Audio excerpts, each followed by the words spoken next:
Œuvre de Maria Valtorta, tome 2, qui concerne la première année de la vie publique de Jésus, chapitre 1, intitulé Les adieux de Jésus à sa mère et son départ de Nazareth. Les larmes et la prière de la corédentrice. Vision du 9 février 1944 à 9h30. La vision commence pendant la communion. Je vois l'intérieur de la maison de Nazareth. Une pièce, une salle de séjour, dirait-on, où la Sainte Famille prend ses repas et se délasse aux heures de repos. Cette toute petite pièce ne comprend qu'une simple table rectangulaire à côté d'une sorte de coffre rangé contre un mur. Contre les autres murs se trouvent un métier à tisser et un tabouret, puis deux autres tabourets et une étagère avec des lampes à huile et quelques autres objets. Une porte est ouverte sur le jardin. Le soir doit être proche, car il n'y a plus qu'un dernier rayon de soleil sur la cime d'un grand arbre, dont les toutes premières feuilles commencent à peine à verdir. Jésus est assis à table. Il mange, tandis que Marie le sert en allant et venant par une petite porte qui, je suppose, ouvre sur l'endroit où se trouve le foyer dont on aperçoit la lueur par la porte entrebâillée. Jésus demande 2 ou 3 fois à Marie de s'asseoir et de prendre son repas elle aussi. Mais elle refuse et secoue la tête avec un triste sourire. Après des légumes cuits à l'eau, qui me semblent tenir lieu de soupe, elle apporte des poissons grillés, puis un fromage assez mou, comme un fromage de brebis frais, et d'une forme ronde, qui rappelle les galets que l'on voit au fond des torrents, ainsi que de petites olives noires. Le pain, qui se présente sous la forme de petites boules rondes, larges comme un plat ordinaire et pas très épais, est déjà posé sur la table. Plutôt noir, il doit contenir le son des recoupes. Jésus a devant lui une amphore, avec de l'eau et une coupe. Il mange en silence et regarde sa mère avec une expression d'amour douloureux. Il est visible que Marie a de la peine. Elle va et vient pour se donner une contenance. Bien qu'il fasse encore assez clair, elle allume une lampe, la pose près de Jésus et allonge le bras pour caresser la tête de son fils d'un geste furtif. Puis elle ouvre une besace qui me paraît être en laine vierge tissée à la main et donc imperméable, de couleur noisette. Elle fouille à l'intérieur, sort dans le jardin et va tout au bout, dans une espèce de débarras. Puis on ressort avec des pommes plutôt ratatinées, certainement conservées depuis l'été, et les met dans la besace. Puis elle y ajoute un pain et un petit fromage, bien que Jésus dise ne pas en vouloir car le reste lui suffit déjà. Puis Marie s'approche de nouveau de la table, du côté le plus étroit, à gauche de Jésus, et elle le regarde manger. Son expression est empreinte de tristesse et d'adoration. Son visage, beaucoup plus pâle qu'à l'accoutumée, paraît encore vieilli par la peine. Des cernes autour de ses yeux les font paraître d'autant plus grands, et témoignent des larmes qu'elle a versées. Ils paraissent aussi plus clairs que d'habitude, comme lavés par les larmes qui perlent déjà à ses yeux, prêtes à tomber. Ce sont 2 yeux douloureux et fatigués. Jésus mange lentement, manifestement à contre-cœur, et surtout pour faire plaisir à sa mère. Plus pensif qu'à l'ordinaire, il lève la tête et l'observe. Il rencontre un regard empli de larmes et baisse la tête pour respecter son émotion.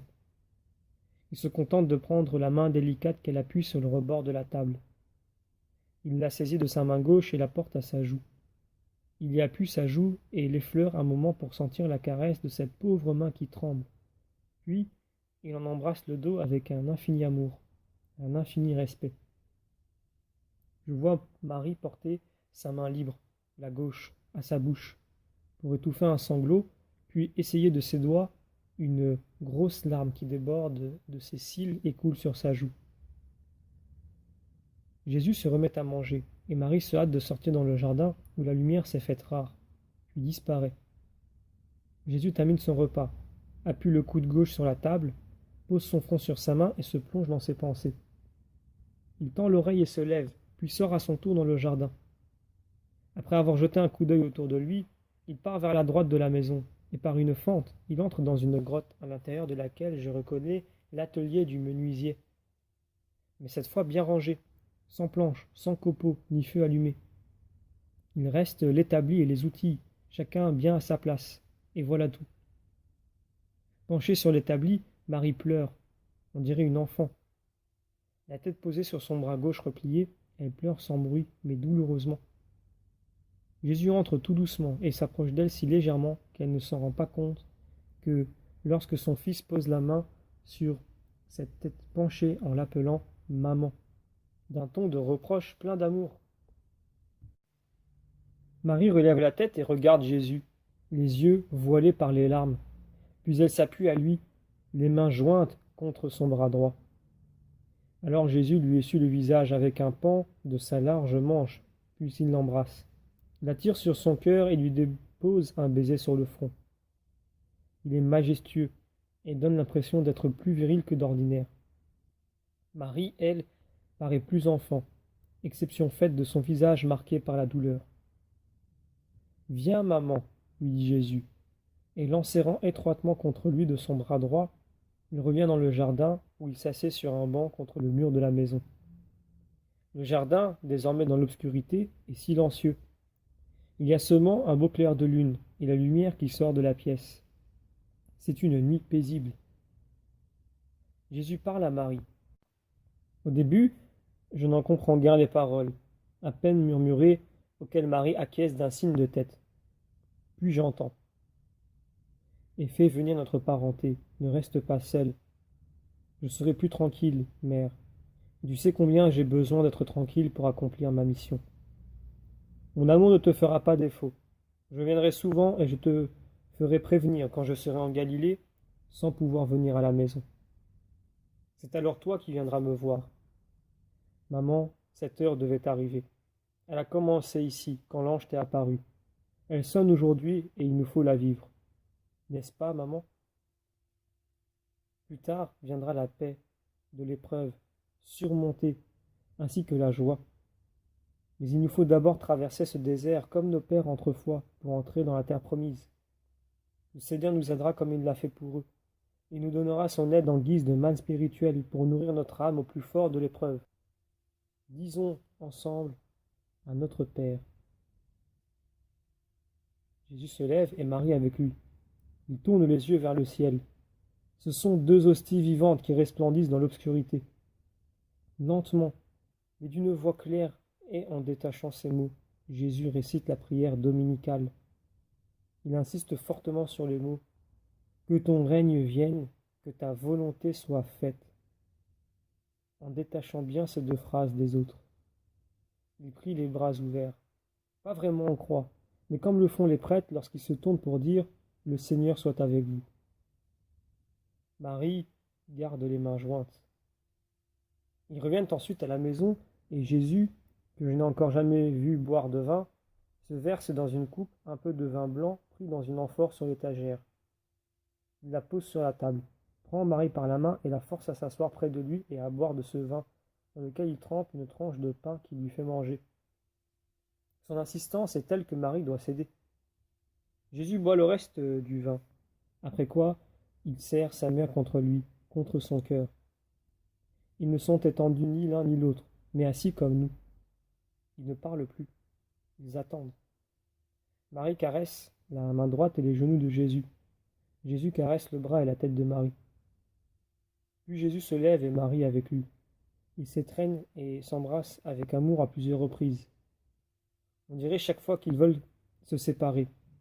Mais Marie revient serrer contre elle son enfant. Elle est la Vierge, mais aussi une maman qui doit se séparer de son fils et qui sait bien comment se terminera cette séparation. Que l'on ne vienne plus me dire que Marie n'a pas souffert. Auparavant, je le pensais un peu, mais maintenant, plus du tout.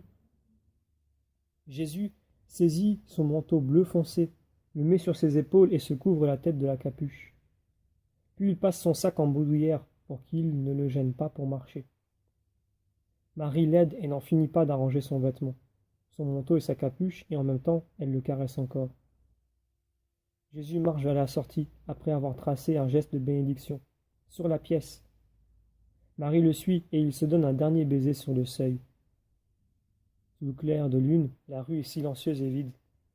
Jésus se met en route.